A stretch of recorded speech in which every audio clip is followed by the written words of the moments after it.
Welcome, heroes, to week 1 of Ascent Season 4. This is a tournament where teams climb all over each other for the chance to loudly get up top and proclaim that we are Ascent champions. I'm Temporal, and on production duty tonight is the eminently charitable S-Doggerman, while I'm thrilled to announce that my co-caster for tonight is the recent star of the BattleNet launcher, Domino Jack.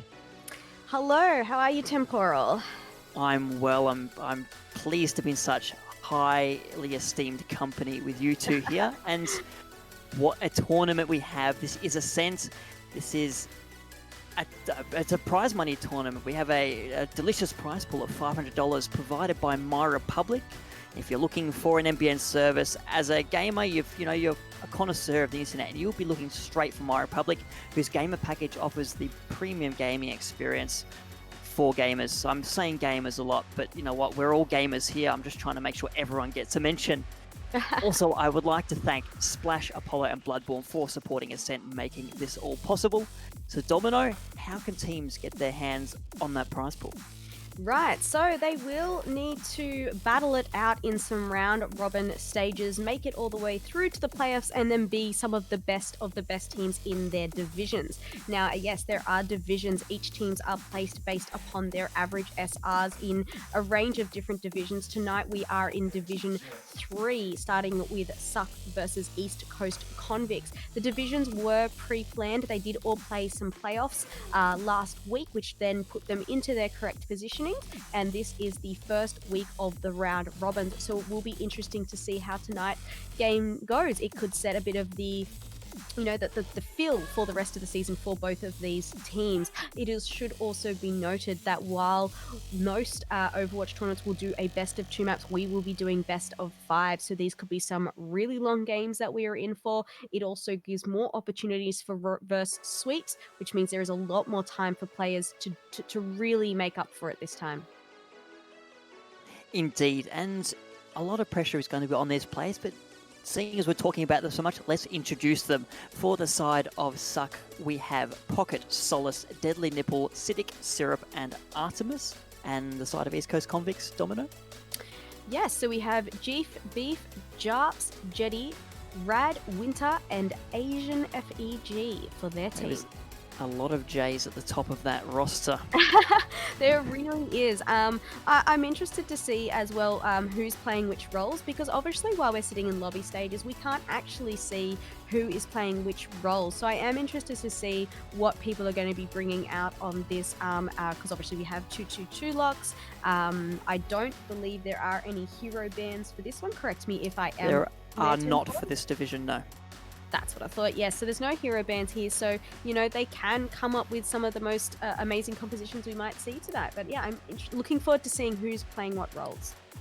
And I'll be interested to see what kind of compositions these teams come out with, given that we don't see a lot of tournaments, particularly at the professional level, where we usually get an inspiration running with no hero bans. Owl has hero bans, Contenders has hero bans, Contenders Trials has hero bans, Overwatch Open Division, has hero bans, and so everyone's dedicated to new meta of the week. But for a no ban tournament, what do you pick? Do you go for good old dive? Do you stick with what was meta before hero bans, that May McCree, Reinhardt, Diva? It's quite up in the air. Yeah, look, something we're seeing a lot in the sort of, I guess it's not so much metas. Metas are changing so much now. They were changing a lot because of the different bans. We are seeing a lot of Reaper, Maze, McCree, Maze. Always we're still seeing a lot of Lucio because he provides speed for the team. So it is, you almost can run a lot of different things. Another thing I'm seeing is a lot of Torbjorns. Torbjorns is quite good against the dive sort of composition. But yeah, so it'll be interesting to see as we go into our first map here today, Temporal.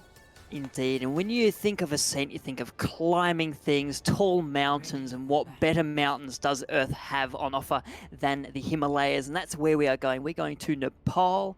We're going to start on the village map specifically, and these teams are starting to lock in those heroes and some different setups. Oh, as I say that, the teams are changing, so we may not end up with different setups. Yeah, look, I'm not surprised to see the aerial sort of heroes coming out. We've got an Echo, we've got a Pharah. Echo's actually quite strong at the moment as well. So I'm not surprised seeing them both here on this map. They can get some really good advantage in the high ground above those roofs there. Indeed we can. We're seeing Dive straight up coming out from Suck Gaming. And for the side of East Coast Convicts, a little more ground-based. They have the Pharah in support, but that double shield on the ground will make it very difficult for any of that echo damage to come through.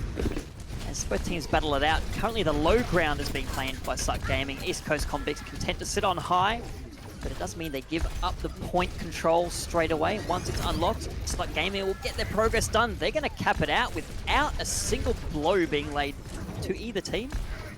Now it's just a nice little dance, you know, step on the point, step off the point, do the hokey pokey as GP is out of the sky, rad down. That's going to be a nice start to the map for Suck. Yeah, well done there to Suck. I actually thought that they weren't going to win that team fight because they did lose the high ground advantage. They were losing more health than East Coast. I did expect East Coast to sort of, I guess, move in a little bit faster and take advantage of that, but as they pulled back, it meant that Suck could regain that health and regroup a little bit more to take the fight. I was also surprised because Syrup did get slept there as well, and I thought it was all over. He got slept, he got naded, but they managed to pull the fight back. Indeed they did, and no changes yet for the side of East Coast Convicts. And why would you? You know, give it a fight or two to get your ultimates up, get it out, get all this energy out of your system. Winter's Deadeye not going to claim any victims. They're just trying to hide on the side of Suck, and now they're going to make a nice counterattack. The Dive doing what Dive does. Syrup goes down early in the fight, as does Solace, but it's instantly traded out. Deadly Nipple with 2 kills.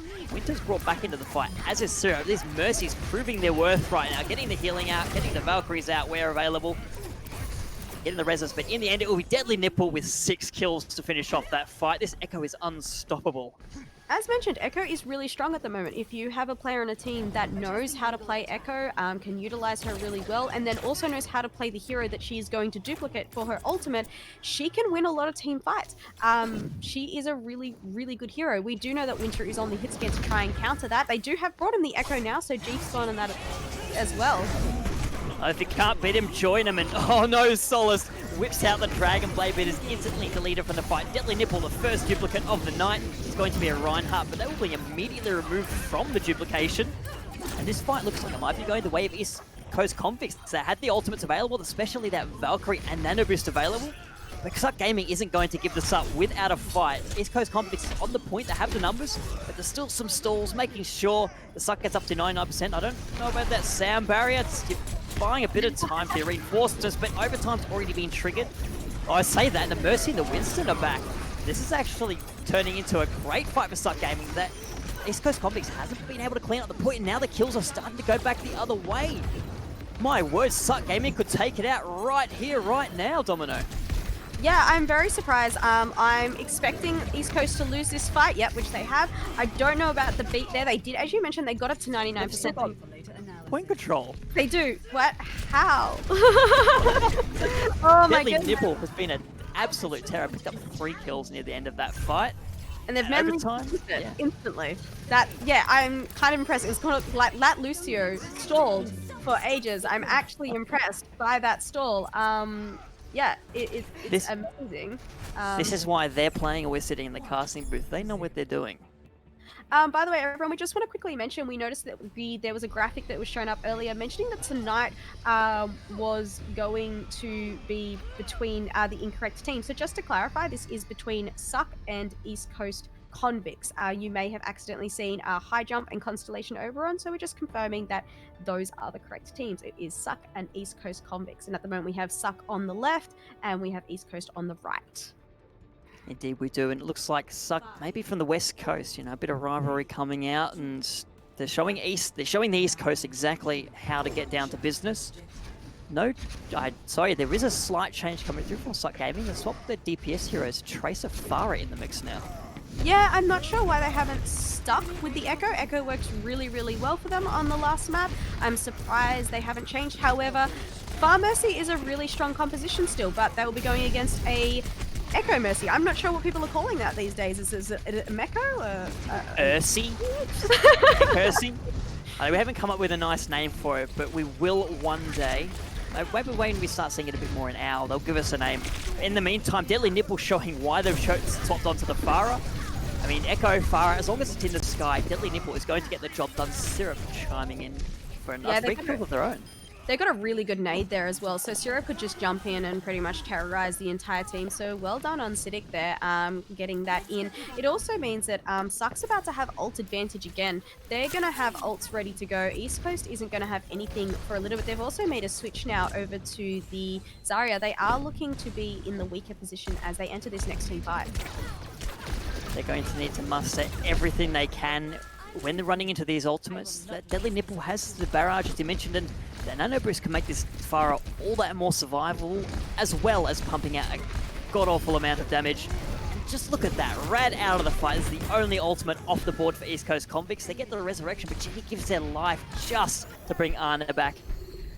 And they lose Jeef Beef. That's going to make life very, very difficult for East Coast Convicts. Coming out there at the end. I'm a little bit surprised. I feel like they won that team fight without using almost anything. So I'm surprised that they did use the Pharah. It could just be to push them back a little bit more as they were still sort of sitting at that choke. But yeah, Pharah ult is a little bit of a, you know you're going to die with that ult. So you do need to make sure you're getting pocketed. It is a bit of a suicidal ult, unfortunately. We've seen Jeef Beef and Deadly Nipple duking it out. They both got their mercies in tow to make sure they... one or two hits isn't going to take them completely out of the fight. Oh my word, that self-destruct's in the house. It's going to be defended against Deadly Nipple's the first person out of this fight. There's a second Winston on the field. Jeef Beef using that duplicate to great effect. Build up the Primal Rage. He's going to do the battering pocket around. Sets up Winter for the Deadeye. Mercy out of the fight. Artemis down. This might be the fight that East Coast needed. They're fine. Well, we said this at the end of the last round as well. They're in control of the point. Can they hold on? They at least didn't get it to that overtime, which is what you want to do. You want to get it to that 99%. You want to regroup and come back in with ults. They are at an ult disadvantage. East Coast did really well there. They did take out two of the probably biggest problematic people from Suck. They took out the Pharah, they took out the healer. Yeah, and they had a couple of ults that they could play with, so that was a pretty good fight by them. Suck will need to come and try build some ults. They've also changed now, so they've got a Sombra. They're going to need that build that EMP, but they do have a fair bit of time on the clock. It's only 99:20. They don't really need to rush it, but they will need to try bait out some of the ults and build some as fast as they can.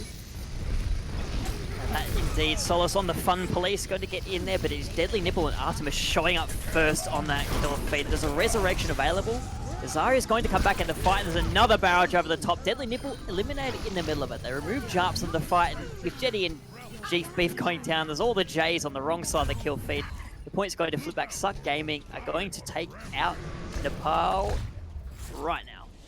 Yeah, unfortunately, I think that Ryan shut it down at the end, hoping that he could stall it for a little bit. And look, maybe he could have, but unfortunately, there was an aerial hero up in the air still, the Pharah, which she is just, if she's playing a good Pharah, she is not going to be on the ground in way of that hammer down. It was just unfortunate he didn't have his supports with him either. Ana was gone already, and yeah, we can just see here Deadly. Deadly is playing some amazing aerial projectiles today. There was that beautiful Ana nade in the mix you mentioned from Siddiq. So Siddiq, I think, proved really well on those maps. That clutch sound barrier to keep them on the first round, and that nade at the start of the fight really set the tone for how Suck Gaming was going to approach the rest of the map. Utter dominance. Yeah, no, well done. Look, Suck did have a bit of the advantage there. They did just play a little bit cleaner.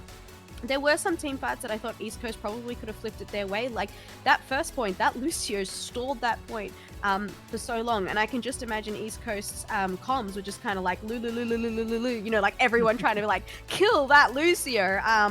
Because he stalled it, they stalled it out really, really well. So good on them for that. But yeah, we can see there that Deadly really took control of the skies there, really had that aerial control and was applying a lot of pressure to East Coast. So well done to them for that.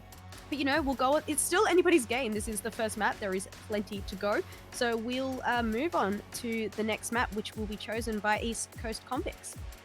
And is it any surprise? Hybrid comes up. Kings are always in the map pool, and you know what?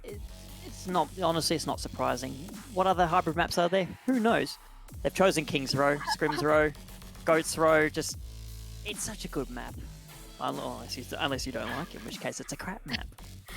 Kings Row is probably, like, I'm going to be biased here. It is probably what I would say one of the best maps in Overwatch. It's definitely one of my favorites. This map is really well designed. It's got some great high grounds. It has some great flank routes. It is a really fun map to play. I don't think I know anybody that dislikes King Row. And if I do, I'm yet to meet them, and I'd probably ask them, what is it? Because I'm curious. I think this Kings Row is one of the best maps designed in Overwatch. I think it's a really, really fun map to play on.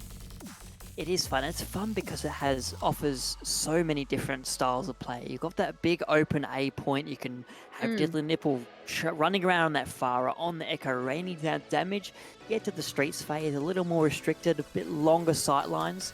And once you get inside the factory at the end, if you're able to make it all the way on offense, it's more enclosed, a bit more brawly, and a nice place for the defenders to hold out if they can't make any solid holds in the first 2 points. So I wouldn't be surprised to see Deadly Nipple coming out on one of those sky flying heroes again.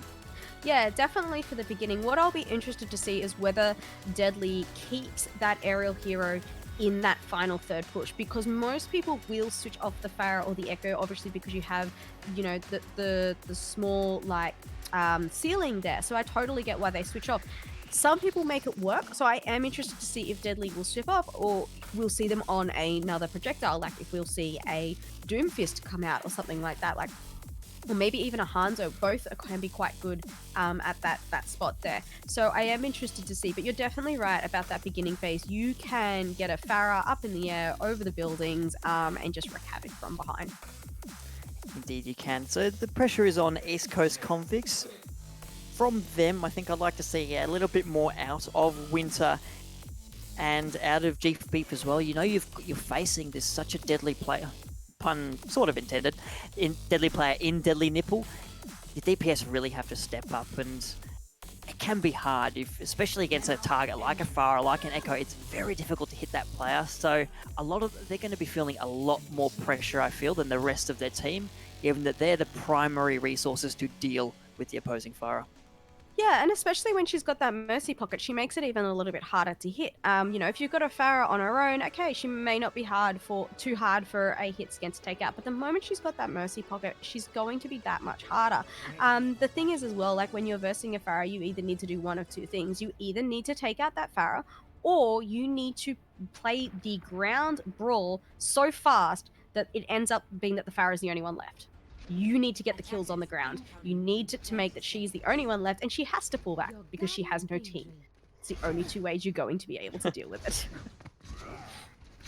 Well, this defense could prove to be interesting. Suck Gaming showing that they're not only competent, or hopefully going to show they're not overly competent at dive. They're going for a more standard brawly comp that we typically see here on Kings Row.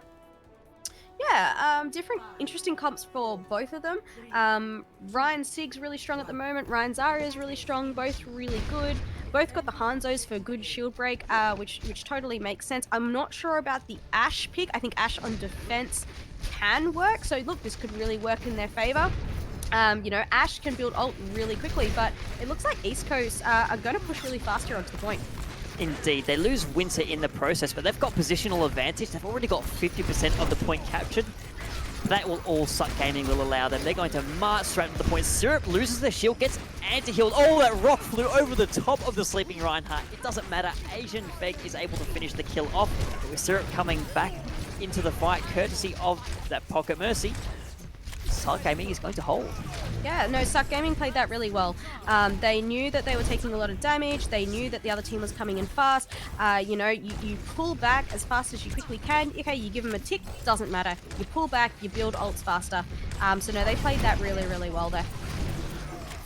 Another direct approach coming through from East Coast Convicts. They don't bother messing around with anything fancy. They're going to run straight into a Graviton Surge. Oh, what a charge. Syrup steps around Jarp, squashes them against the wall. They trade out for Artemis. So that's a decent start, but with another resurrection there, Pocket is doing a great job, covered by the rest of their team. Yeah, no, Siddiq did a really good nade there as well on that grab. He got the Diva in it, which means Diva's going to get demeched a lot faster. Diva needs to get her mech back as well so she can get into the game. But Suck had a lot more ults already here. They have a Bob ready, they've got a Nano, they've got a Shatter Down. They have a lot ready to go again, and the other team is a little bit behind, unfortunately, in ult economy. So we'll probably see Suck pull out an ult out first just to keep it in their favor. And there's Bob. I have a confession. Bob is my favorite hero in this game, and he's on the field. He's plugging damage into the shield. Oh no, he's taking a nap. No, don't sleep on the job. Do something.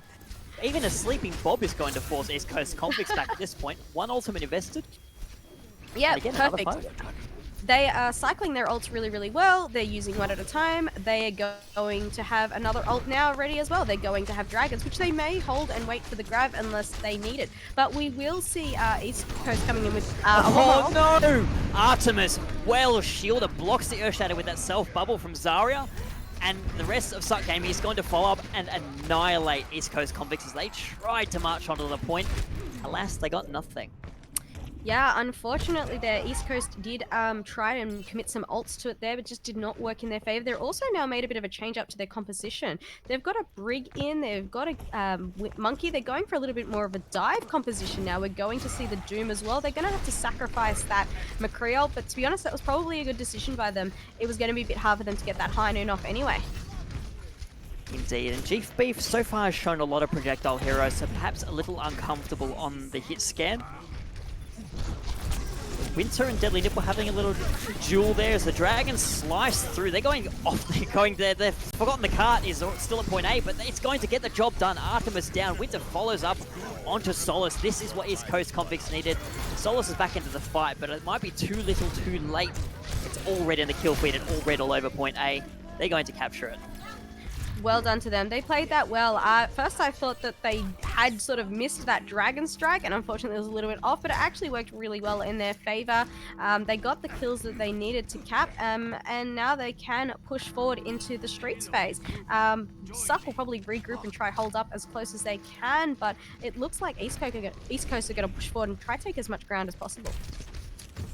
Indeed, the Hanzo of all things stuck on cart duty, so Lucio getting a reprieve, gets to come up forward with their team. I like this positioning. Oh, they're going around. This is interesting rotation. It's probably going to work in their favor. We do have Deadly though now on that Pharah again. Yep. And this is so much room to work. You've got Pocket being your Pocket Mercy in the backline. You're going to run straight into a Graviton Surge. Jarp gets caught and then cut down as Deadly Nipple goes to work on the Pharah. But the car so far has made it about halfway through point B. Yeah, like, that fight didn't work in their favor. Look, if it did, they would have had a great advantage, could have pushed the cart even further, but they've gotten the cart a good distance, which, you know, that's probably what they were aiming for there, and so that's worked in their favor. They are going to have to make some changes. Winter's going to go onto the Ashe now, Jeef on to the Tracer, because they are going to have to deal again with Deadly on that Pharah. We'll see how well Winter is able to counter. A little more range available than the... Okay, not that much more range available than the McCree. Oh, this is an interesting flank. Syrup's caught out alone, isolated the shield. Oh my word, that nano boost on Siddiq has kept the right heart alive. Who gets off the Earth Shatter? Got the charge into Rad of all things. The little Squire taking on their parent. Bob's in the back line. Agent Feg over the top, the Diva. Wow, takes Syrup and Deadly Nipple out with the self-destruct. This fight's turned on its head. It looked like Syrup may have turned the tables after being caught out, but in the end, East Coast Convicts coming at the kills courtesy of Asian Feg. Yeah, everybody pressed Q. Literally. There were so many ults flying around there that everybody pressed Q, and East Coast have come out on top, and they're actually got ult advantage as well. They're about to get Tracer. They've got Lucio, and because we know that Grav just got used, they can use this beat offensively. They can use its speed in, take the team fight. They know that the other team really doesn't have any ults up their sleeve, so the advantage should be here on their side. Indeed, they want to push it home on this attack. They've only got 40 seconds left on the clock, so if they get stalled out here, especially after a long fight, it may be trouble. Agent Feg gets charged, but the Sam barrier perfectly timed for Jetty, going to keep the Diva in the fight. Unfortunately, they lose Jarps in the process. GP goes down after using that Pulse Bomb, not getting any value out of it. Syrup eliminated from the fight. Winter doing what they need to. That's a nice dynamite over the top, going to hit multiple members of Suck Gaming. With Syrup back into the fight, the big shield presence is there, and East Coast Convicts are going to have to fall back. with only 10 seconds left on the clock. Yeah, they're going to... That monkey's going to have to jump in and get it into overtime. That dragon! Just missed the dragon. He'll get it into the overtime, but doesn't look like I don't even think Jeep's going to be able to touch. No, I was going to say, unfortunately, that last fight did not go in their favor. They had the right concept. They beated, they went to go in, but it looked like they may have gotten a little bit split up there. The target focus was a little bit off. We had a few people at the front really focusing on that Reinhardt, getting him low, but then like they got a little bit split between themselves. So it meant that Suck could kind of stabilize and keep themselves up. Also, Zarya was there ready to back up their Reinhardt and bubble him. So unfortunately that didn't go in their favor. But look, I've seen teams do full holds on King's Row. This is possible. So for all we know, East Convicts could still have this one in the bag.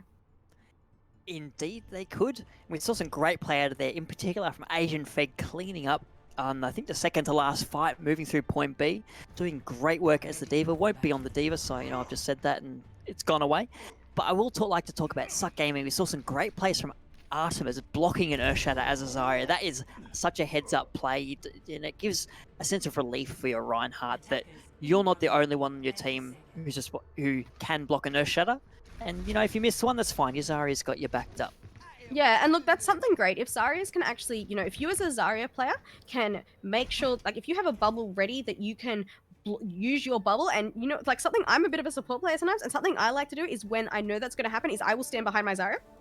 So her bubble in front of me will protect both of us. It's actually quite something cool that you can do. So that works quite well. So yeah, if you as a Zarya player can make that work, add it to something you do.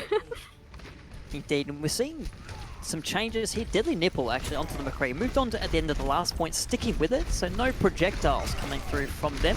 See if they're as effective on the McCree as they were on the Pharah and the Echo. Oh, the Syrup's barrier's down. The Reinhardt's health very low, as is Artemis. Both the tanks still alive, but with Cynic out of the fight, there's not going to be much healing available. Suck Gaming forced into retreat. Yeah, they're lucky for that because they lost Reaper quite early there. They got a good shot on him. He did get taken out of the team fight. It looked like Suck could potentially pull in. So taking out Cynic there was really good for them. Both are running very interesting comps here. East Coast is running quite a good comp. Normally you'd have a Mei in there instead of the McCree. Oh, nice nade. It's still quite a good composition. Great play by Rad. They're getting the bio grenade onto the front line of Suck Gaming. Once those tanks were down, the rest of the team folded like a deck of cards. Yeah, no, well played by them. We're going to have some ults coming up as well. It looks like East Coast has got the Nano up just a little bit before him, but both are going to have Nanos ready for this fight. So I think we may potentially see some Nano Reinhardts going at it for the next team fight. Oh yes, this is what I want to see. All that brawl with the hammer on the point. The Dragon comes through from Solus, and that was exactly where East Coast Convicts put their own, and it takes out G-Thief. There's kills traded back and forth as Jarps' Nano Boost wears off. The swinging is going to stop, and now Syrup is going to take up the mantle of the Nano Boosted Reinhardt. Takes a nap in the middle of the fight. There's a charge. Oh no, it's booped away. Jarps doesn't quite get the pin onto Syrup, and now is isolated in the corner. Has a little bit of shield remaining, but will be eliminated from the fight. What a play by Pocket. Yeah, well done there to Suck. Both teams threw the nanos out as well. East Coast tried to delay that fight as long as they could. Unfortunately, I don't know if they maybe should have actually died faster and tried to make a recontest. I don't know if they would have made it back in time. I also feel like they'd benefit from having the Mei here over the McCree, but they're going to stick with the McCree and see how this goes. I just feel like High Noon is really hard to pull off here in King's Row. Who needs High Noon? Winter has the Peacekeeper. They're going to chew through 3 members of Suck Gaming. The rest of the offense going to back away. Just they don't want to add to the kill tally right now. Yeah, they're doing a good hold here. If you can keep that cart from going through that choke under that bridge, you're looking pretty. Like, you want to try and hold teams here as much as possible. This is one of the hardest chokes to get through. Given the amount of time remaining for Suck Gaming, East Coast is going to want to take as much time as they can here. The Graviton Surge will see to that Syrup, bio-grenaded, eliminated from the fight. You trade out your Zarya, but you get a sound barrier for it. Such great value for East Coast, and they've still got ultimates to work with. Yeah, no, that was good. Here comes, we should see another beat coming out. Oh, the Grab Dragon! So good, what a combo. Suck Gaming, they just waited and waited, and once the pieces came together, it was all said and done for them. Yeah, and I saw there Lucio coming down ready to do the beat, and unfortunately he just missed it. But Oh. there's not too much you can do about grab dragons, unfortunately. You will die. And it might help with Diva maybe, but you know what? That's fine. And Asian Fake was just died, so couldn't get back to the fight. And now this positioning for Suck Gaming is so good. They're going to push the cart most of the way to where they need to go. Yeah, this is going to be a really hard fight. East Coast Oh, really... Winter! Oh! Oh! Tonight, Solace is on fire. The Lucio out of the fight again. Counter Earthshatters, but Syrups is so much better. There's a Beyblade on the field. That gets 2 out of the fight. So all of a sudden, East Coast Convicts may be back in the mix. Ooh, I thought it was goes low, forced to Wraith form away. Syrup has the Nano Boost. It's Deadly Nipple, doesn't need the Nano Boost. They're going to come across. Jump's going to get killed straight out of that pin. And with the Dragons, it looks like Suck Game is going to clear the path for the cart to make to the yellow box of victory. They're going to take King's Row and put themselves on match point. Oh my goodness. I thought the moment Solus got those 2 kills as Hanzo, I was like, it's it, it's over, they're done. And then the Beyblade came out, and I'm like, I love a good Beyblade. Like, you know, when you used to do the Lucio speed in, like back in the old days when he used, you know, used to make it go faster. So like, I used to play a lot of Reaper, love the Beyblade, so well done for them on that. I did think they were going to bring it back, but unfortunately then we had Deadly get another 2 kills. Like, Deadly and Solus together? Okay, I'd be, you know, them on your team as a DPS duo, they seem to work really well together. Their aims are really good as well. Like, Projectile is a hard hero to play, and Solus is doing fantastic.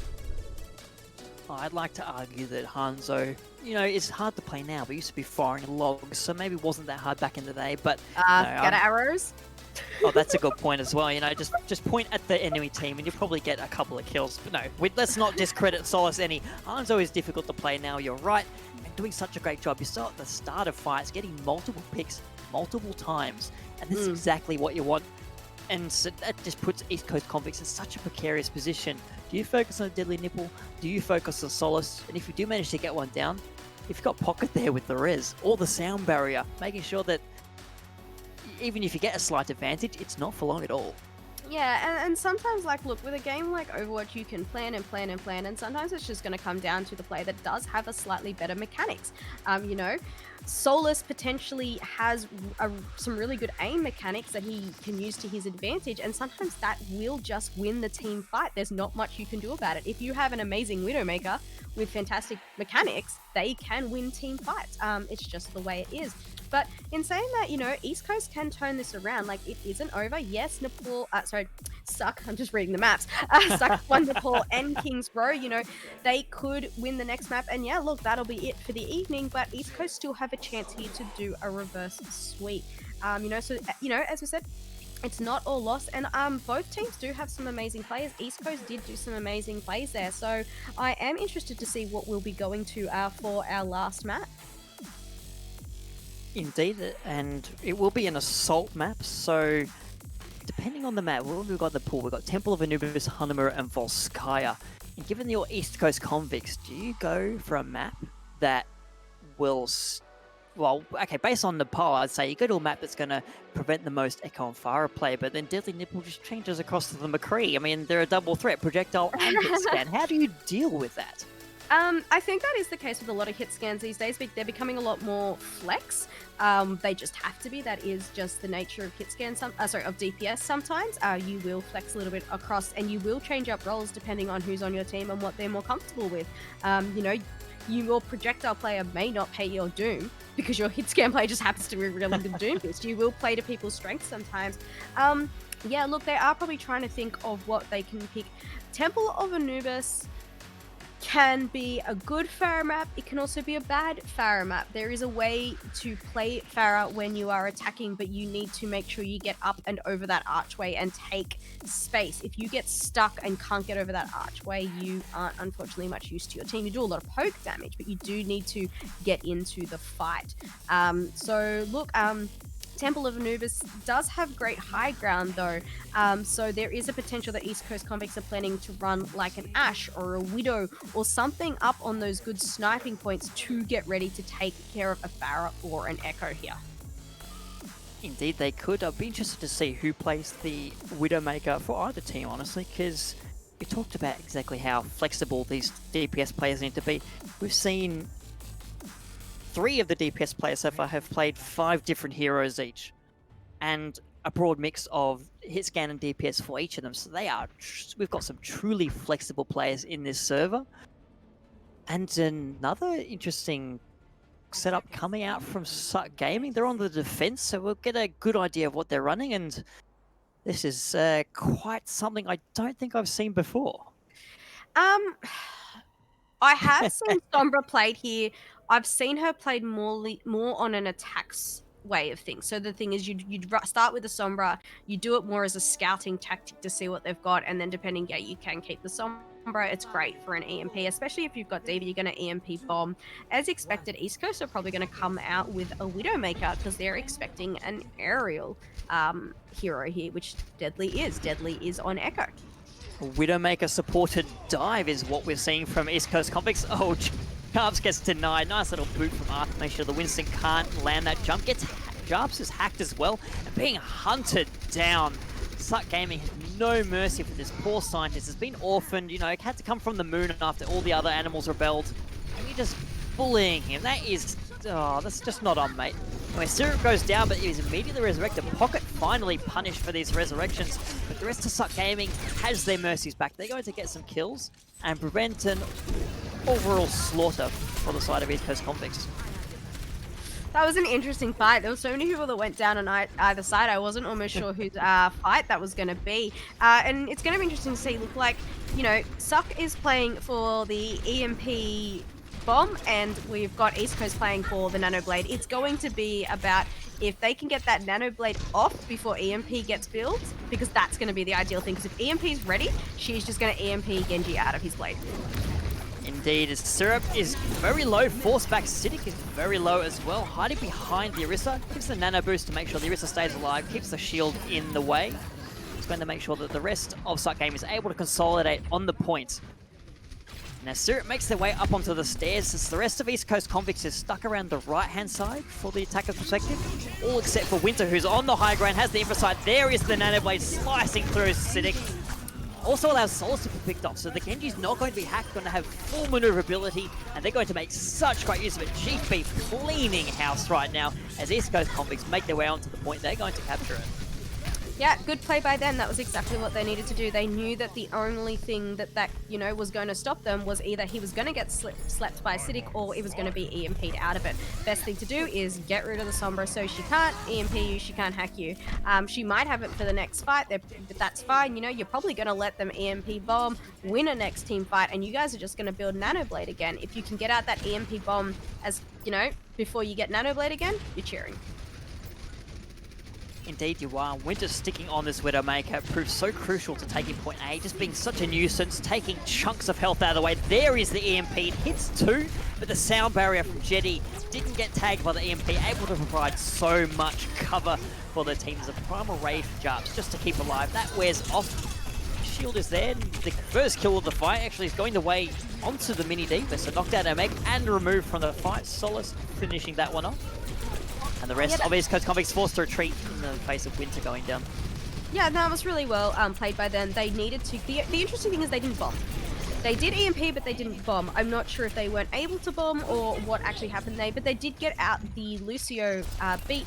Lucio, though, is going to have beat very quickly again. He's already up to 40%, and he, you know, he was hiding, as you mentioned, which is the right way to play it. You know, EMP is coming. Make sure you hide. Make sure you can beat for your team. They're going to have Nano Blade, though, again, really soon. My only thinking is that they're going to bomb on the Nano Blade, or maybe try Echo's going to change to something to stop him, because they're about to have maybe a better win condition here. I'm kind of hoping that the bomb goes into G5's path. They pull out the Nano Blade and smack the bomb around the pitch. But that's not going to be what happens. Artemis's self-destruct is going to be the first thing that comes out, taking Rada out of the fight. There's no Nano on the field. G5 swings away with the knife and gets nothing. Trying to retreat on a sliver of health, but Artemis has got their number. There you go. No, the D.Va's not going to finish off. G5 able to get back on the point, still on not much health. In the meantime, the Jarps and Winter have been doing work, and there's another sand barrier. Jenny built that up so quickly. The self-destruct over the point is going to clear it off ever so briefly, take Syrup out of the fight, and now East Coast Convicts is set up on the point. They have the numbers advantage for now, and they want to make some progress. They're so close to that first tick. I can't even see any gap between where they are and 33%, but they're not getting any of the kills they need. The defense is going to be coming out with that self-destruct. Oh, Solace gets it off, hits 3, but dies in the process. And Jarps is going to clean up Pocket out of the fight. There's a supercharger out, but if you've just got Orisa, it's not going to make much difference, especially when there's a Blizzard and a Nanoblade covering the point. East Coast Convicts finally making some progress. They're up past 2 ticks. It's just the cleanup now. They're going to clean up this point in a really solid attack. Yeah, it was just trying to stall it out for as long as they possibly could there at the end. Suck. Those stalls in Nepal are really hard. As I expected, they were holding the Diva Bomb to try and delay that Genji Blade a little bit. And it did work. I did see Genji, you know, dash behind a pole because he was trying to, like, stay alive. So maybe he could try and get some kills after it. So it did sort of work. But at the end of the day, they still probably had the better win condition, unfortunately, there because they'd already used EMP. They didn't use it with the bomb, and EMP wasn't up again. So that did work better in East Coast's favor. East Coast also had the defensive beat that they could keep using, which Suck unfortunately didn't have something like that. So I think it was potentially just here a little bit of better compositions that were planned here. So I'm interested to see if Suck will pull something similar out on their side to attack, and what East Coast will do to defend it. Well, it seems both. I'm being impressed by both sides' main support players. I honestly love support players. I play a lot of support myself, so that's probably why I'm so enamored with them. But Pocket and Jetty have been doing such a great job on the Lucio, on the Mercy as well. They've been so crucial to the team's successes when they've had them. You saw Jetty getting 2 crucial sand barriers on that B point. That's what the second one is, what got them there in the end. So I've loved seeing that play, and yeah, that's no, all 100%. I want to say about that. Yeah, no, you're totally right. Beating at the right time can save a team. Rezzing the right hero at the same time can win a team fight. Getting the right name on an entire team can win a team fight. Supports can do a lot more than just, hey, we heal you and keep you up. They can be quite valuable for teams.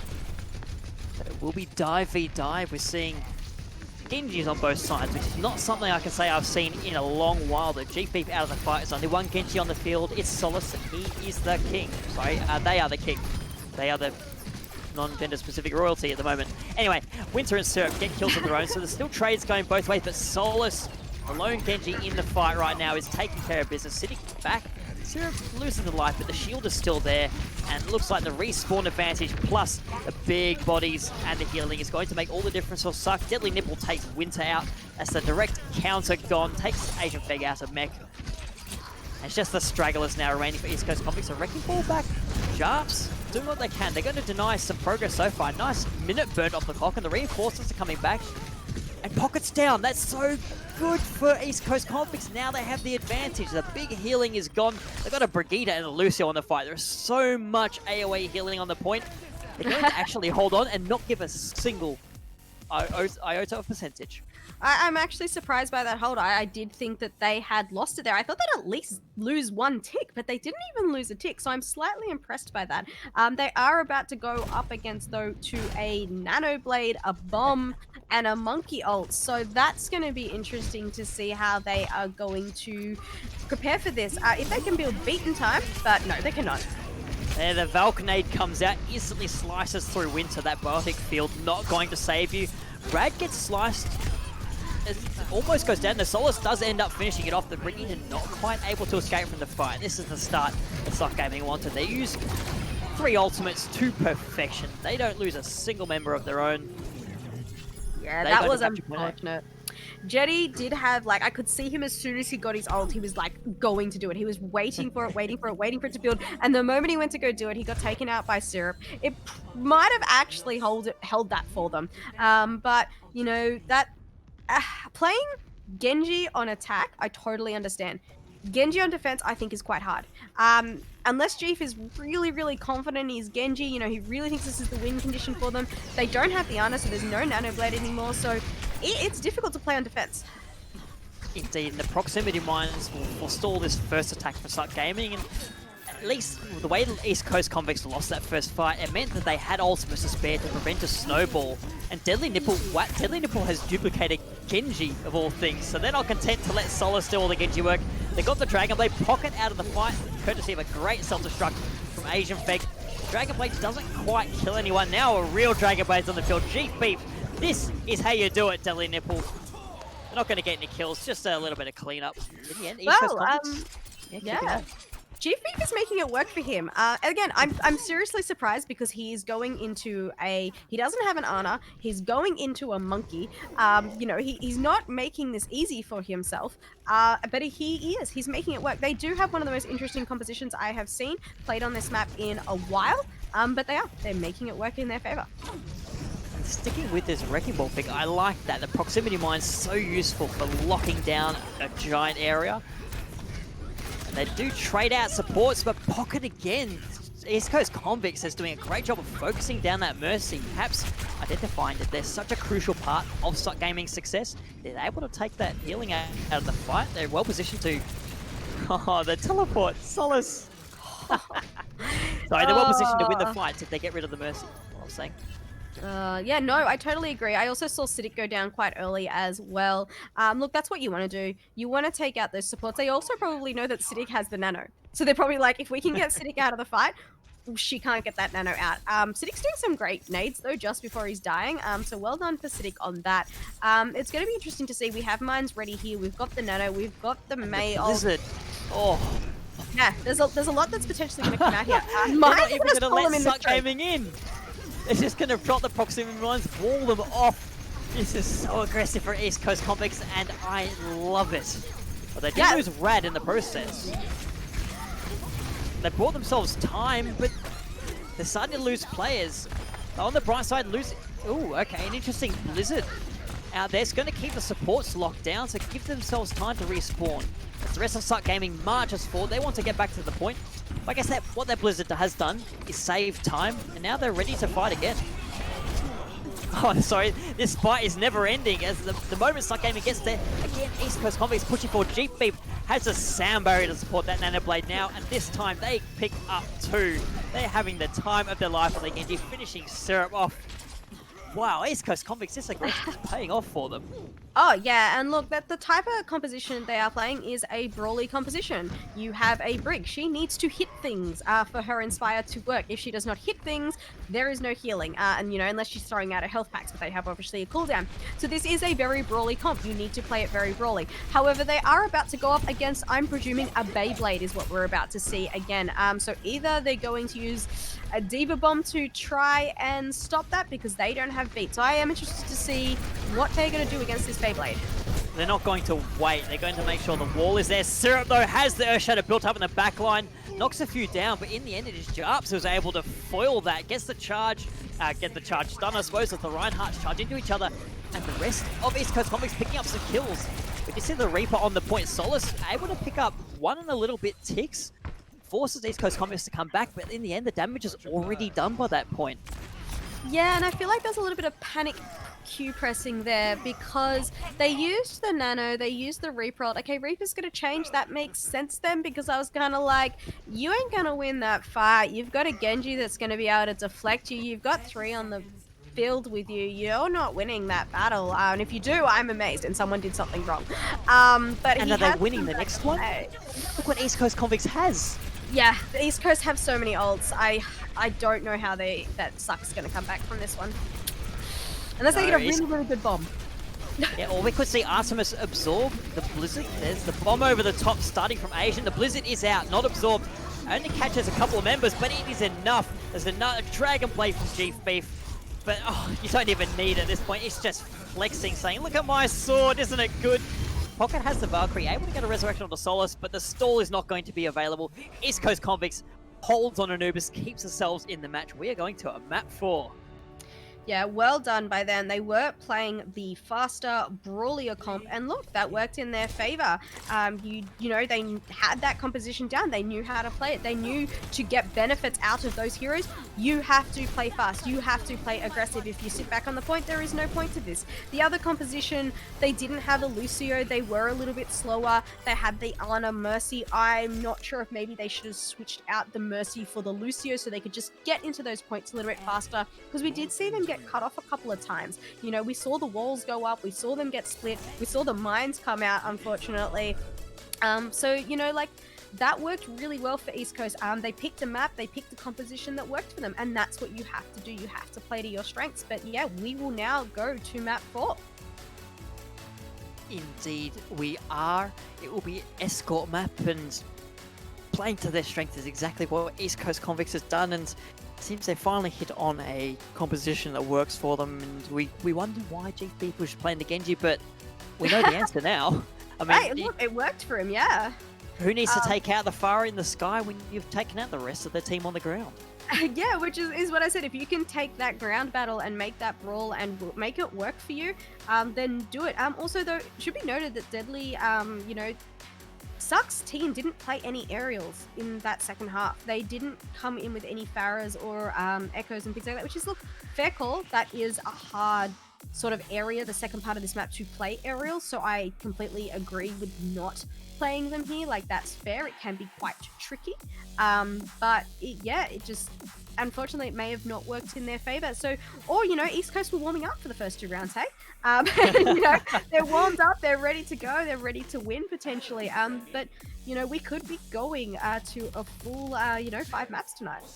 They could have been pulling a Season 1 New York Excel and just sandbagging for half the match. I mean, Making it a little bit interesting for us all, hey? indeed.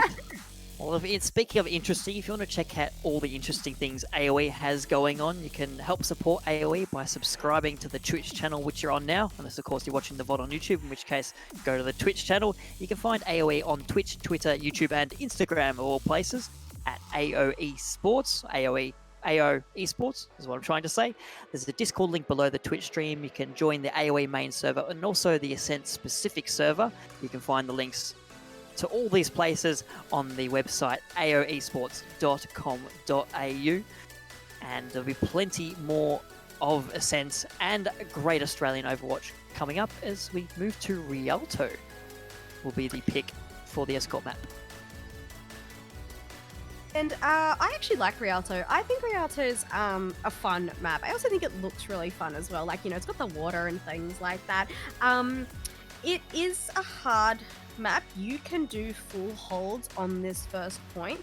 I've seen teams do it. It's really interesting. It can be really, really hard to do, but it can also be really, really easy to do. And then, yeah, it's a very interesting map. There's a lot of really good long sight lines as well. So you can pull out Widowmakers as well for those first bits. You know, you can stand up on that high ground. It's also a great Pharah map. For the first bit. So I wouldn't be surprised if we see some Pharahs coming out. You know, you can play around those rooftops. So I'm interested to see if we see some of that. Obviously, Pharah is not as good for the last little bit. But, you know, yeah, it's good for, yeah, for that. So, but what do you think of Rialto? Is it a map you enjoy, Temporo? It is. I like the idea of having sides. You know, you can send the enemy team to have a dip in the acid that's evidently running through Italy now. I mean, I don't understand. Is this maybe something happened with the environment? Maybe the Omnic Wars poisoned the water? I don't know. And what? How are those boats not being eaten up? What are they made out of? They float, but they're not being eaten by the acid rivers of Rialto. But no, as a map, I love it. I love Escort. I mean, Overwatch takes a lot of its cues from Team Fortress 2, and I loved Payload on Team Fortress 2, so this is right up my alley.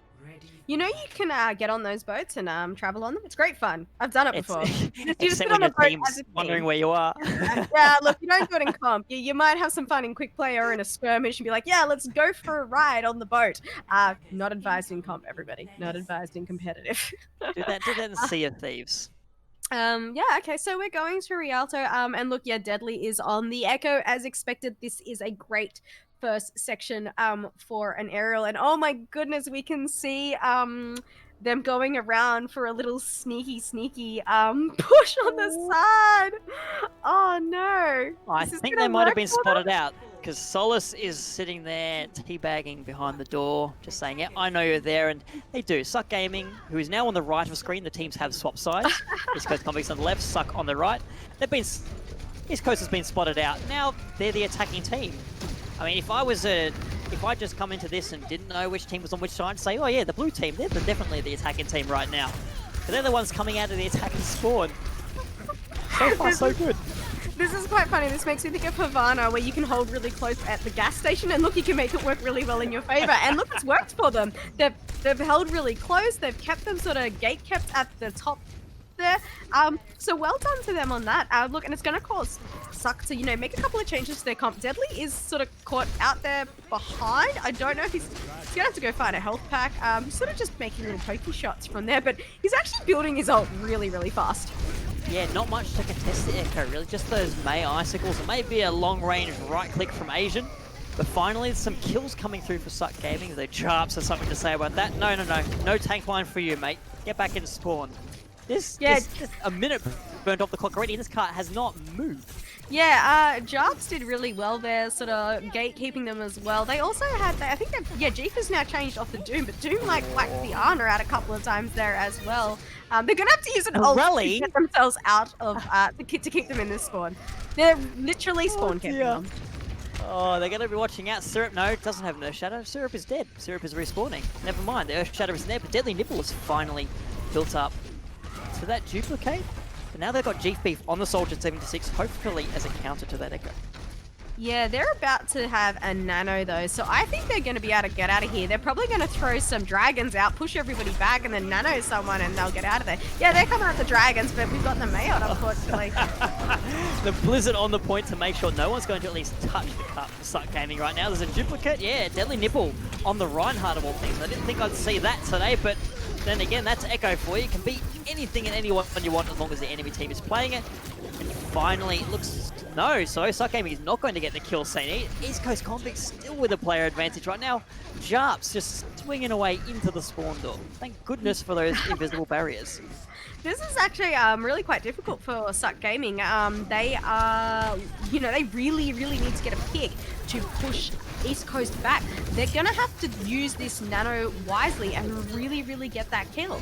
But East Coast is doing that Brawly comp again.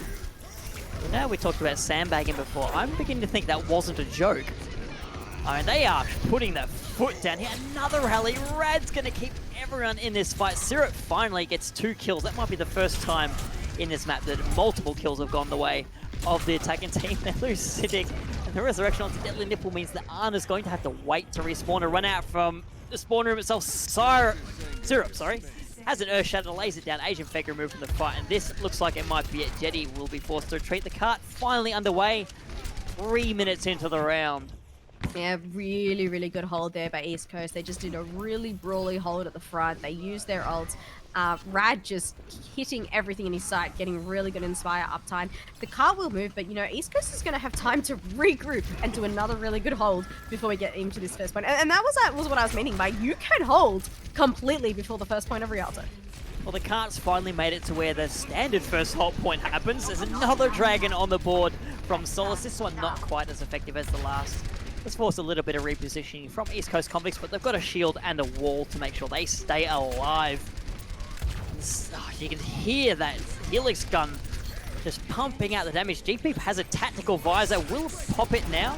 Force back both Deadly Nipple and Pocket on the high ground. Asian Effect takes Syrup out of the fight. Deadly Nipple down, Artemis down. The Blizzard's going to stop anything, and what a hold from East Coast Convicts. Yeah, well done to them. Again, they are going the Brawly comp, and the Brawly comp is working in their favor. I am surprised that Suck is still running the Mercy, because my thinking there is you would have tried to run a Lucio and speed out of the point and try to speed onto them faster, because if you're not going to get that pick, then you kind of need to brawl back with them, unfortunately, if you're not going to get the pick. Potentially even using heroes like a May to freeze people and things like that, or even getting a flanker out there to, hack people and stuff, or a Doom to punch your way out. They did they did really get stuck there. And yeah, we saw a really, really good hold by East Coast Convicts. And East Coast are going to really use this brawly comp. And you look, yeah, there's the Torbjorn. Torb Mays actually can be a really good comp these days. Normally seen against more a dive sort of competition, and Suck is going to switch it up a little bit by having Bat, but they are keeping now. See, Mercy does make sense because we got Deadly on the fire again. The And of Farmercy course, here, yeah, makes sense. and you need that resurrection. You cannot afford to lose a member when the point is so close to where the attackers come from. Yeah, like she's going to be valuable for that resurrection. But yeah, no, they have quite a hold on them. They're going to do the traditional, though, a little bit hold back at the normal corner. They are not going for the full hold at the front like we just saw East Coast do. Oh, and I thought GP was baiting us, but actually coming out on the Torbjorn on attack as well. It can work. Oh, Asian taking a dive. There you go. The acid bath being put to good work. That's how you get rid of Zarius. Dip them in. Yeah, just give him a little boot. Winter is doing some really great walls here. Winter's not using them to wall off a hero. Winter's using them for them to gain ground. Like the first wall they put up stopped the other team from applying any damage, which meant the team could move forward and create a lot of space. He is now using them to, sort of single people out so they can do a bit more target fencing. But oh, the barrage! Deadly Nipple built that up very quickly. I don't think East Coast Convicts was expecting that. It's going to give Suck Gaming a little bit of a breather right now, but they're still losing players. Yeah, like that was a really good barrage, but unfortunately they have now lost Deadly. So they're gonna have to come back potentially quite quickly. But it does look like Suck may be able to hold this, but probably not with that coming out. Solus is just standing on the high ground, plugging away, but it's not going to be enough. The rest of the team is going to fall. No Molten Core for you. Gets it out.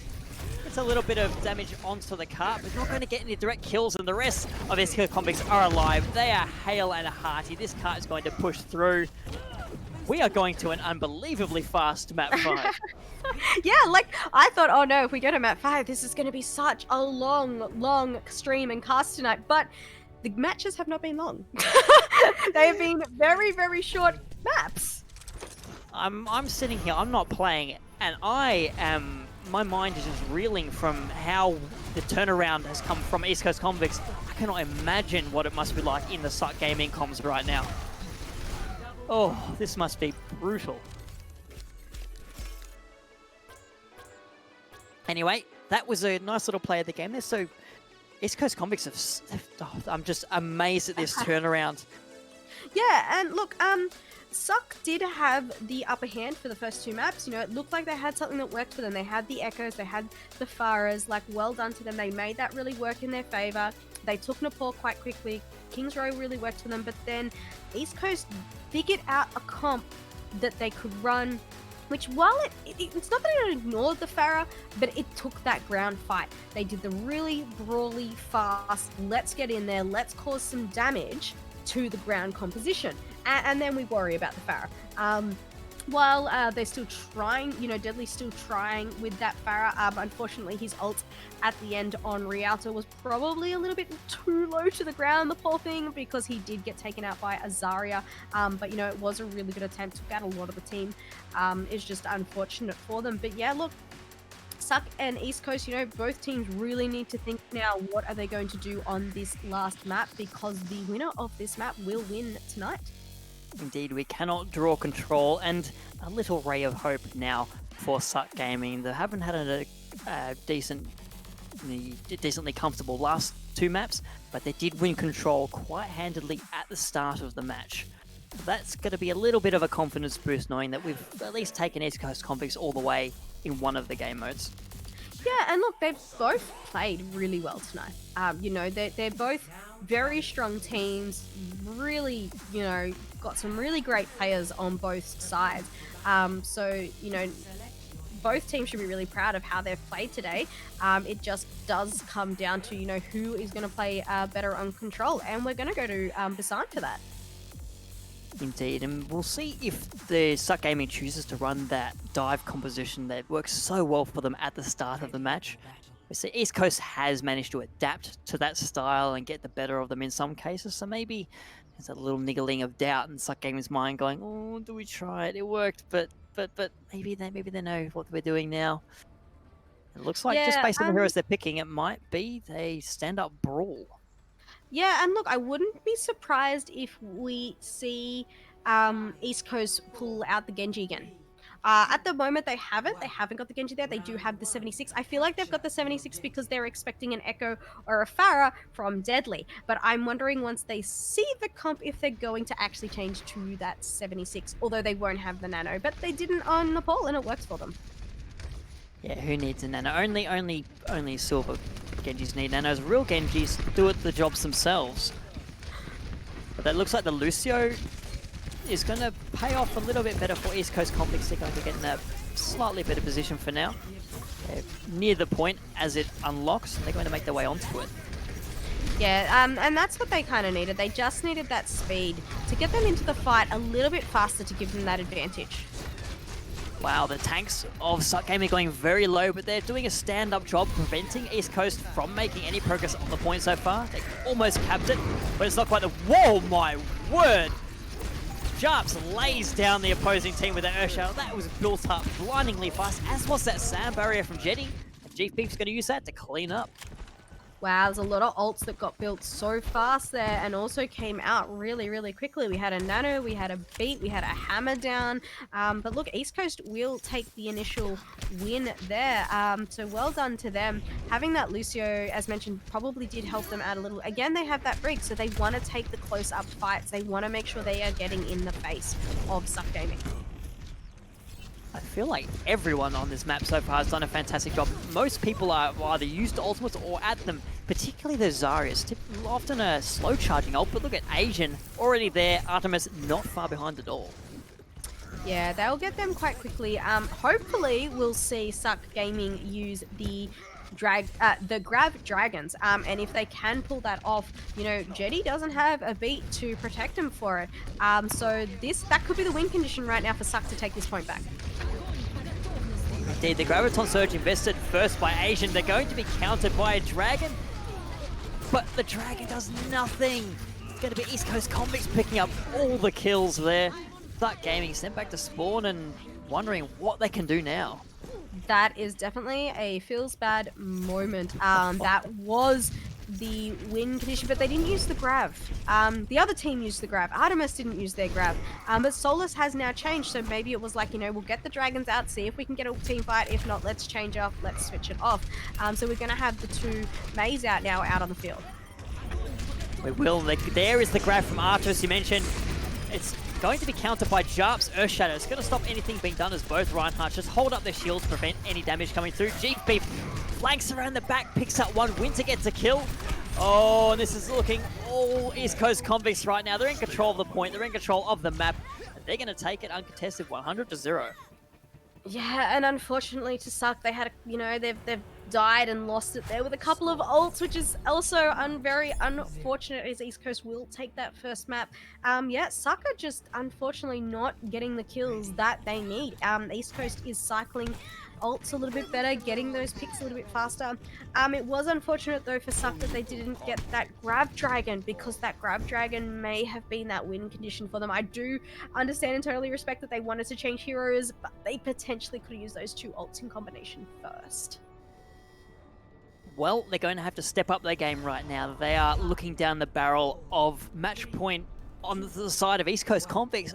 I mean, 2 maps ago, I would not have imagined we'd been here. Suck Gaming takes the first 2. They've got their own match point, but oh, this is quite the turnaround from East Coast Convicts. Yeah, and as you said, this is match point.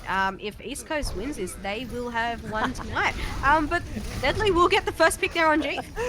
I just saw GF fly in and immediately the ragdoll backwards out the way he came. No, I don't want to be here, thank you very much. And the Jarp's going down. There's a quick 2 kills for Suck Gaming. They lose the main tank of their own, but they still have the numbers. Ooh, the Pocket is down on the ground capturing the point. They're going to force the rest of East Coast Convicts to get down there. They're under pressure that Lucio, force the back off, and now East Coast Convicts are going to be the one taking the point. No, back and forward, back and forward. Trades either way, but now Jarps is back in the fight. Jetty is back in the fray, and it looks like it might actually be East Coast Convicts who take the first point capture. Yeah, and they did get a little bit split up there at the beginning, and so I thought that Suck was going to take that win because East Coast did get split between the top and the high ground, which can always be a little bit problematic. But I do love that Jeep, as you mentioned, got hit immediately, and he's come back as Torpion. It's fantastic. They're running the top, mate. It works sometimes. I love it. Jeez, where did you throw that? Oh, that's down the bottom. Nice.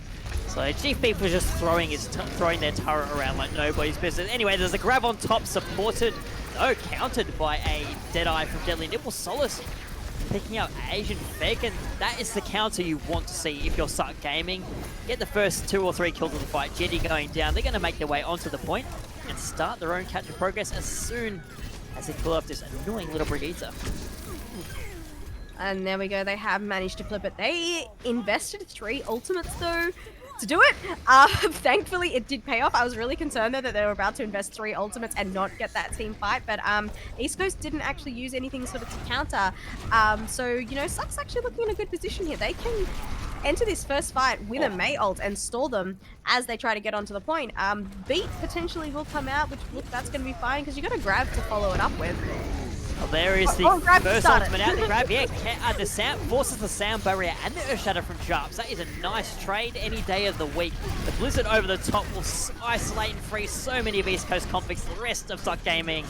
Thank you, May. Thank you for making them stand still finally. And a tick up past East Coast's percentage. And look, that is the kind of plays we were seeing from Suck at the beginning, and we need to see again to keep them in the game. They are cycling their ults a lot better now. They have a lot more sitting there in the bag, ready to go. Sneaky. Yeah, the sneaky underneath, it's worked for them, but you know, we're going to see a Deadeye and a Hammer Down probably. How did that get through the Reinhardt barriers? My word, Jarps. In any case, there's a few kills coming through for the side of East Coast Convicts, but Suck Gaming, they don't care that there's multi-core all over the point. They're going to hold on and get the... Wait, what? That flipped very quickly, yeah. It looked, I agree, it looked like Suck had the win there. They did have more, you know, it looked like they had less on the kill feed, and then that flipped quite quickly at the end of that team fight. Oh, this game is back and forth. East Coast Convicts climbing. They're so close to the one fight territory. And I feel if they finish off Syrah right now, they might be there. Going to use the rally to make sure this aggressive stance is maintained. Artemis takes Jarps out in the middle of the Earth Shatter. Denies that impactful ultimate. And they're going to take Rad down. And now they're going to make their way on the point. And this time, I'm not going to declare this fight. Oh, shut! Syrah dives off the side. No! Jarps is back in the fight. Says one Reinhardt on the point, and it's the one that ran all the way back from spawn. He's very low. He gets taken out of the fight. Deadly Nipple doing what Deadly Nipples do, poking everyone down. There's a Graviton Surge just to make sure everything's supported by their Deadeye. And Suck Gaming did what they had to do to make sure the point flipped back to them. Oh my god, Syrup could have cost them that team fight. I just watching Syrup play over the edge of my face, I was just like, what have you done? Like he could have actually cost that team fight, but thankfully Suck had some ults in the bag to hold them and to also get the picks that they needed to flip that team fight. But the next fight we're about to see is going to be the last team fight. If Suck does not win this team fight, East Coast will have it in the bag, and if East Coast win it, they've won. So Suck needs to hold this. Oh, they're going to grab what a play! The Graviton Surge stops anyone from Suck Gaming from coming down and contesting for Deadly Nipples. You just hung him in the air, giving them such a wide berth to take you down. Gets 2 out of the fight, and that's going to be the difference maker. Suck Gaming is holding on. They're up to 95%, and I'm not sure if DP can stall long enough to allow anyone else from East Coast Convicts to come back, especially in the face of that Coalescence. Wow. Oh my word. The kills are all here for Suck Gaming. Overtime boot. This map has been insane with the backs and the force. The Blizzard is there. Winter doing what they can and forcing Winter on the point. What? Suck Gaming stepped off. They've given up the point. And now the sound barrier from Jetty just on the loose here, but they're providing enough time for everyone else to come back. Overtime is still burning down, and East Coast Convicts still has the point. Suck Gaming, a couple of mistakes. They eventually get the point back, supported by the sound barrier. Overtime will burn down. Suck Gaming, they almost gave it up a couple of times there, but they've taken us to the tippy pointy end of map 5. That is officially my favorite map so far of the evening. That was that was amazing. Between the grab that held everybody on the high ground and then the Mei ult that covered the entire ult, so Suck had to step off the point, which meant they lost it, which meant both teams were at 99%, and then the stalls, and that was just well played by both teams. I think that was really hard for them. So now this actually will be now the decider, the official decider. One team will have to win. I feel like this is going to be a close one based on what we just saw. And look, we're going to have Deadly on the Pharah, Winter on the Widow. So we're going to see an interesting duel here go off. Yeah, dive with the Wrecking Ball Winston. Winston is hacked and is almost going to be eliminated. Yes, will be deleted from the fight.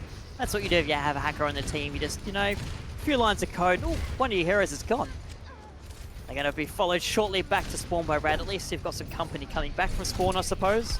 Beep takes Pocket out of the fight. Again, that focus on the Mercy. Quite deadly as Winter eliminates Deadly Nipple. Finally a counter to that Pharmacy. The train whizzes by as now Asian Fake back in the fight. As Winston's just trying to zap each other. It's a little bit of a tickle. But D.Va to support and a Moira from Citic, who already has the Coalescence online, is going to see Suck Gaming take the point. Yeah, you can see that East Coast are going to trying that sort of brawly dive comp, but having that Widow because of the Pharah. Jeef on the Genji, though, he's gone back to what I'm guessing might be maybe a little bit of a comfort pick, because he did play, Genji really well earlier tonight. So it'll be interesting to see, even though Suck does have the advantage at the moment. Oh, they lose. And so they get Asian Fake out of the fight again. First kill, Deadly Nipple goes down. Winter has this far as numbers. So I'm wondering, as Deadly Nipple, do you want to keep playing that? In the meantime, the rest of the fight is going on the point. Solis' EMP hits 2. They use it to eliminate both GFeep and Rad from the fight. Suck Gaming up past 40%. They are marching towards victory. Yeah, and look, they're cycling their ults well, as they have been in the past. This is what we've been seeing. We are about to have Mines come out as well, though, and we are going to have that Genji Blade, but it does look like they're struggling again against that Pharah. Deadly Nipple, Yeah. Wait, why on earth did they give up the Widowmaker? Winter Swap got eliminated immediately. Deadly Nipple has just taken out 3 people. Look, I totally understand if you want to get rid of the Widowmaker because you're struggling, because you are getting quite dived by Syrup, Artemis, and also Deadly. But I probably wouldn't have changed to a Trace. I'd probably change, to like a McCree or a Mei or something. Something that's going to actually, because I'm not too sure about the Tracer, but I'm also surprised they're still maybe keeping the Brig here because they aren't taking the brawly fight and like they were before. Well, you want the rally, I think. Especially given you're at 87%, there's one fight left in it. You've got to go now if you're East Coast Convicts. They do. They invest both support ultimates at the same time. GFeep has the Dragon Blade trying to swing through, but Jarvis' proximity mines are going to be the difference maker, eliminating 4 from the fight. East Coast Convicts keeping their toes just grasped on this pole of victory. And that was the fight they needed. They needed to win that fight, literally. Otherwise, that was it for this evening. So now they will get that percentage. But look, Deadly's going to come back with a Pharah ult, and I feel like, sorry for, saying this, but it's going to be Deadly. If he pulls it off properly, he's also got the pocket, he's got the pocket from Pocket. So we'll see how this goes. Oh, but he's going to get taken down. It's sliced. That doesn't get to use the ultimate, but has it back in the fight. Pocket gets the resurrection. We'll see if the sacrifice is in vain or not, as Pocket is eliminated from the fight. So Jump sees the resurrected Mercy and just, Goomba stomps them. If you want to play Mario, you're in the wrong game. But in the end, it will be East Coast Convicts who are getting the kills. Jenny takes Artemis out by the nice little boop off the side. And Jarp's harassing the rest of Suck Gaming as they retreat. And East Coast Convicts still in control. I didn't see it properly. I almost want to go back and watch the replay, but I feel like I just saw Jarps swinging around the big tower in the middle to shoot the Pharah in the sky, and it was the funniest thing I have seen. It looked fantastic. But they're about to come out with an EMP Pharah ult. So this is going to be interesting to see. But look, we're going to have Mines again, and Mines worked really well for them last time. So, it might work again. We'll see what comes out from the side of Suck Gaming. The EMP comes out. It only hits 2, but it is both the supports. A lot of utility gone. Deadly Nipple gets the barrage out. In the meantime, takes down Agent Fake and gets away with their life. Citic brought back into the fight. You want that coalescence on your side as Deadly Nipple and Syrup getting kills of their own. Syrup, that Primal Rage, proving so decisive. Takes both supports out in the end, and G Beef, no. To Dragon Blade, not going to happen. It's a 1v6. Please don't ever do that. You're good, but you're not that good. Aiden Effect back as Suck Gaming, East Coast Convicts back up to 90%, but Suck Gaming flipped the point back. Overtime has been triggered. This could be the final fight of the game. East Coast Comics needs to make sure they're getting members back to contest as Suck Gaming is on 99%. Jetty out of the fight. The annoying Lucio's gone. You're taking Jarps. Those are the two most annoying heroes that East Coast Comics could have thrown at you. And they are gone. G-Big takes Siddiq out of the fight. The Moira's gone, but the rest of Suck Gaming is standing tall. They've got Pocket there, pocketing them, who's on 1 health, but gets healed up thanks to the passive heal. Suck Gaming will hold on. They will take out the match after a very, very good scare from East Coast Convicts. Well done to Suck Gaming. I was watching Artemis that whole time. I was like, Artemis has bomb. Artemis has bomb. Artemis just needs to bomb and the whole point will be clear. And I was just waiting for it, waiting for it, waiting for it. And sure enough, they released up the bomb up in the air and point was cleared. Which, yes, will secure them the win. Congratulations to Suck Gaming. They will win this evening 3-2 against East Coast Convicts. Blimey, I feel like there might have been some agreement before the match to make this as heart-stopping as possible. Because the first half, yeah, it was a bit one-sided, but that second half, oh my word, Busan, I'm not going to be able to sleep tonight. I think my heart's beating far too fast. Busan Mecha Base. That's all I have to say. Busan Mecha Base. That was like some of the funniest plays I've ever seen, and it was they were fantastic. It kept it really, really interesting. I loved to see it. The Torbjorn just throwing out some fantastic, amazing, also slightly random turrets. It was so good. The grab up on the high ground. I thought the grab on the high ground might actually even win that for them. That was incredible. I was like, wow, really? Like, oh, so well done to both teams. Yeah, really well played. You know, East Coast, we saw them playing a bit of a brawly comp that worked really well for them. They had that speed, they had that aggression. You know, we saw a hold at the beginning of choke, like the beginning spawn of Rialto for like almost 3 minutes. It was incredible. But you know, we also saw some amazing plays from Suck. You know, at Nepal and Kings Row, they really held their own there. So really well done from both teams. Were there any plays that really stood out to you tonight? For you tonight, Temporal? Many players. I know. I mean, starting at the DPS players, I make a note of just everyone's name, and they get 1 line each for me to write down the heroes they played. I ran out of line for 2 players. Chief Beef and Solace played so many heroes, and a lot of the heroes they're playing were so impactful at the time they played them. And just that flexibility is such a great place to be as a DPS player. It means you're not subbed in and out for various compositions, and it allows your team to play what's needed at the time based on what the other team's running, based on the map you're running. It's such a great boon to have. So credit to Solace and Chief Beef on their respective teams for that. Yeah, and look, I guess I'm just going to mention the players that stood out the most for me. Like, look, obviously Deadly stood out for a lot of people, you know, playing the Pharah, playing the Echo, really getting a lot of the kills early in Nepal and Kings Row, in Nepal mainly. So well done to Deadly for that. But on the other side, Winter did some really great walls as May. So well done to Winter. Some of those walls really helped the team move forward faster, get that space. So that was really quite well from those 2 DPS. In relation to supports, Siddiq as Ana, some of his names, so good. Literally turns team fights. So they were really good. Even if Siddiq would die, like that, this awesome nade would come out. Siddiq would die, but that's okay because the job was done for what needed to be done to help win that team fight. And then in relation to tanks, Jups on Reinhardt, mainly on I think it was Busan on one of the maps. He killed like 3 people in a row or something. And he also did really good holds at Rialto. Like at one point he killed like 2 or 3 people, then he got slapped, and then he just got up and just kept swinging. Really well the wrecking ball. And that wrecking ball play, the proximity mines, it cleared the point, got 4 kills. And also on Anubis, that's what really brought them back on that first defense on Anubis, coming back on the wrecking ball. We thought that fight was done. But no, Jarps rolls in, they clean up the point, and they buy so much time for themselves. Yeah, no, so yeah, it was really good. Really good by both teams. That was a lot of fun to cast. And look, this is the first one of the series. So like I am really looking forward to seeing the next few games that come along. You know, everyone, this will be a regular thing on Friday evening. So make sure you hit that follow, that like, make sure you got your notifications turned on. If you want to go a bit further, hit a subscribe to support AOE and Ascent. But you know, this was the start. So I'm looking forward to seeing what will be coming for the next following weeks. Indeed. And before we go, do you want to have a stab at nominating one player for MVP of this match? Because I know I had my eye on Jetty. I mean, that Lucio play was so good, and the sound barriers, building them up so fast and avoiding MPs, bringing them out. I loved watching Jetty play tonight. Ooh, that's I'm not sure whether I want to give it to Jetty, Jeef, Siddiq, or Deadly, because Jeef made Genji work when I thought Genji shouldn't work.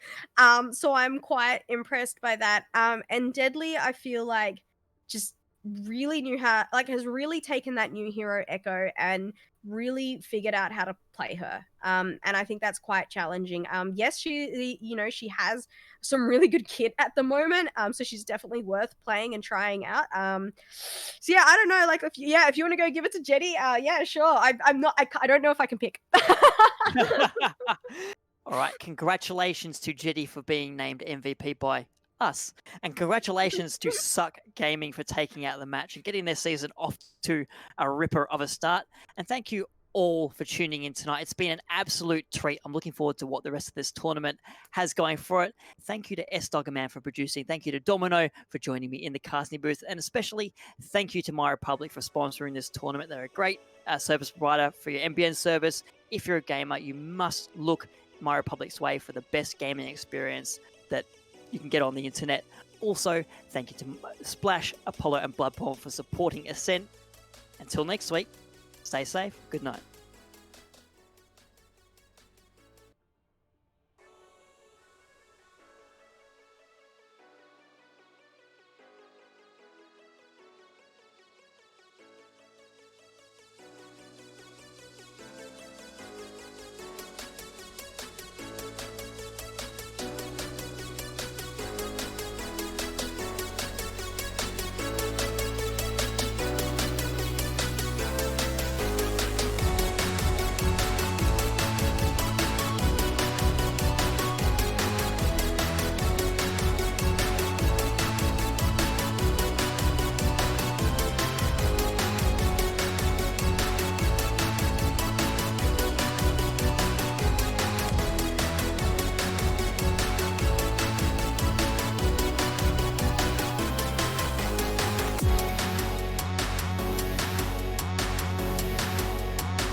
What's up with it?